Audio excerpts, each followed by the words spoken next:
Pregnancy एक ऐसी चीज़ होती है जिसमें हम एक छोटी सी भी गलती करते हैं तो उसका सीधा असर हमारे होने वाले बच्चे पे होता है। अब नुकसान किस तरह का हो सकता है? वो नुकसान शारीरिक भी हो सकता है, मानसिक भी हो सकता है या तो बच्चे की वजन पे हो सकता है। तो प्रेगनेंसी टाइम में हम कुछ ऐसी गलतियाँ करते हैं जिसकी वजह से हमारे बच्चों को होने वाले बच्चों को प्रॉब्लम हो सकती है। तो आइए जानते हैं इन गलतियों के बारे में।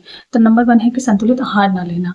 प्रेगनेंसी टाइम में ये तो आपको पता ही होगा कि आप जो भी खाते-पीते हैं उसका सीधा असर आपके बच्चे तक पड़ता है, वो आहार आपके बच्चे तक पड़ता है। तो आपको ज़्यादा से ज़्यादा ये कोशिश करना है कि आपको न्यूट्रिएंट्स पाए जाते हों, जैसे कि इसमें विटामिन्स होते हों, जिसमें मिनरल्स होते हों, ये सारी चीज़ें आपको ज़्यादा से ज़्यादा इंक्लूड करना है अपनी डाइट में। प्रेगनेंसी टाइम में बहुत ज़्यादा क्रेविंग भी होती है, तो ऐसे में आपको ये बहुत से लोग ये करते हैं कि वो बाहर का पिज़्ज़ा, बर्गर, फास्ट फूड ये सारी चीज़ें ऑर्डर करके खाते हैं, तो आपको वो सारी चीज़ें नहीं करनी है क्योंकि उसमें कोई भी ऐसे न्यूट्रिशन नहीं होते हैं जो आपके बच्चे के हेल्थ के लिए अच्छा हो या फिर आपके हेल्थ के लिए अच्छा हो। तो आपको क्रेविंग में ये भी ध्यान रखना है कि आपको कौन-सी चीज़ें खानी है, कौन-सी चीज़ें नहीं खानी है। बाहर के जो पैक्ड जूस होते हैं, जो पैक्ड फूड होते हैं, तो उसमें भी प्रिजर्वेटिव होता है जिसकी वजह से वो बहुत लंबे खराब ना हो सके, ऐसी चीज़ों से मिलाई जाती हैं, तो आपको उस चीज़ को भी अवॉइड करना है क्योंकि वो आपके बच्चे के हेल्थ के लिए अच्छी नहीं होती है।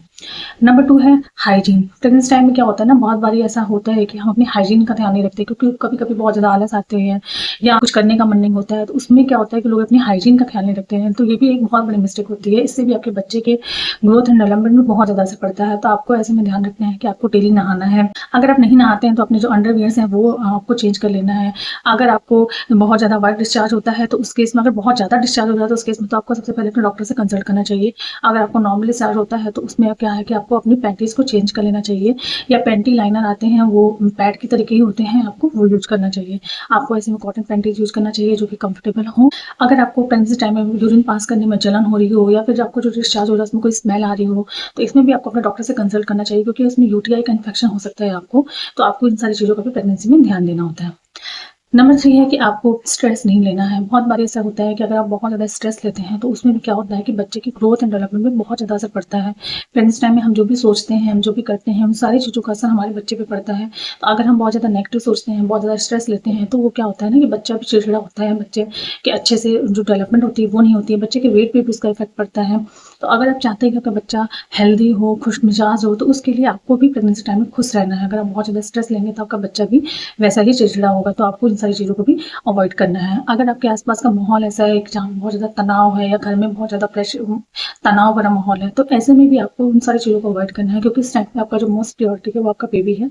तो आपको इन चीज़ों पे ध्यान ना देके अपने होने वाले बच्चे पे ज़्यादा ध्यान देना चाहिए। नंबर 4 है कि आपको ऐसी जगहों पे जाने से बचना चाहिए प्रेगनेंसी टाइम में जहाँ पे पॉल्यूशन बहुत ज़्यादा हो, जैसे कि बहुत भीड़-भाड़ वाली जगह पे या बहुत ज़्यादा जहाँ पे धूल, मिट्टी ऐसी जगह हो, तो उन सारी जगहों पे भी आपको जाने से बचना चाहिए क्योंकि जो बाहर की ऐसी चीज़ें होती हैं, वो हमारे लिए अच्छी नहीं होती हैं क्योंकि वो पॉल्यूटेड एयर होता है जो हमारे बच्चे के हेल्थ के लिए अच्छी नहीं होती है। उससे भी आपके बच्चे को काफ़ी सारी प्रॉब्लम्स हो सकती हैं, तो आपको बहुत ज़्यादा इन सारी जगहों पे जाना अवॉइड करना चाहिए। आप कोशिश करें कि जो इंडोर प्लांट होते हैं आप वो लगाएँ, जिससे कि आपकी जो आपकी आस-पास का हवा है वो प्यूरिफाई हो एंड आपको शुद्ध ताज़ी हवा मिले।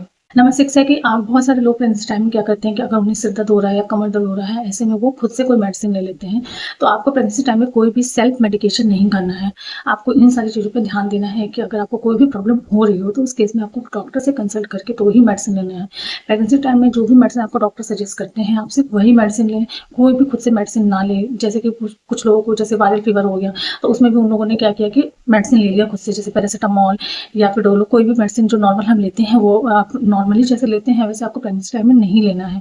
अगर आपको डॉक्टर सजेस्ट करते हैं आप तो ही लें क्योंकि सेल्फ मेडिकेशन से भी बच्चे को बहुत सारी प्रॉब्लम्स हो सकती है। अगर आपको प्रेगनेंसी टाइम में कोई भी इन्फेक्शन हो रहा है, फीवर हो रहा है, वायरल फीवर हो रहा है, तो आप सबसे पहले अपने डॉक्टर से कंसल्ट करें। डॉक्टर जो आपको मेडिसिन सजेस्ट करते हैं आपको वो लेना है। नंबर 7 है कि आपको फॉलिक एसिड को अवॉइड नहीं करना है प्रेगनेंसी टाइम। एसिड के बारे में उन्हें मालूम ही नहीं होता है, तो फॉलिक एसिड आपके प्रेगनेंसी टाइम में बहुत ज़्यादा इंपॉर्टेंट होता है। उसमें क्या, अगर फॉलिक एसिड जब आप कंसीव करने के लिए ट्राई करते हैं, फॉलिक एसिड उसमें भी बहुत ज़्यादा हेल्प करता है। अगर आप फॉलिक एसिड लेते हैं तो आपको कंसीव करने में भी हेल्प मिलता है। टाइम में लेते हैं तो उससे आपके बच्चे का जो ग्रोथ एंड डेवलपमेंट होता है वो बहुत अच्छे से होता है। अगर आप मेडिसिन लेते हैं फॉलिक एसिड की तो वो आपके लिए बेस्ट, अगर आपको डॉक्टर ने सजेस्ट किया है। अदरवाइज फॉलिक एसिड और कौन कौन सी चीज़ों में होता है, तो फॉलिक एसिड दाल में होता है, छोला, राजमा, चना ये थी हैं, पनीर, ये सारी चीज़ों में बहुत ज़्यादा फॉलिक एसिड पाया जाता है। तो आपको इन सारी चीज़ों को अपनी डाइट में इंक्लूड करना चाहिए ताकि आपको एक अच्छी मात्रा में फॉलिक एसिड मिल सके। नंबर 8 है कि आपको डॉक्टर से रेगुलर चेकअप कराते रहना है। डॉक्टर ने जो भी आपको डेट दिया है, अल्ट्रासाउंड के या ब्लड टेस्ट के जो भी डेट दिए हैं, आपको उस टाइम पे वो चीज़ करानी है। बहुत बार ऐसा क्या होता है कि अगर आप उसको स्किप करते हैं, तो उससे बच्चे की ग्रोथ एंड डेवलपमेंट कैसी हो रही है, आपके शरीर में किसी चीज़ की कमी है नहीं, वो आपको अच्छे टाइम पे मालूम नहीं चल पाता, जिसकी वजह से प्रॉब्लम हो जाती है। तो आपको ये सारी मिस्टेक्स भी नहीं करनी है। डॉक्टर ने जो भी आपको डेट दिया, उस डेट पे आपको चेकअप कराना है। तो गाइस ये सारी गलतियाँ हैं जो आपको प्रेगनेंसी टाइम में नहीं करना है। अगर आप चाहते हैं कि आपका बच्चा स्वस्थ हो, हेल्दी हो, तंदुरुस्त हो, खुश मिजाज हो, तो आपको इन सारी गलतियों को अवॉइड करना चाहिए। अच्छा आहार लें, खुश रहें, पॉजिटिव सोचें।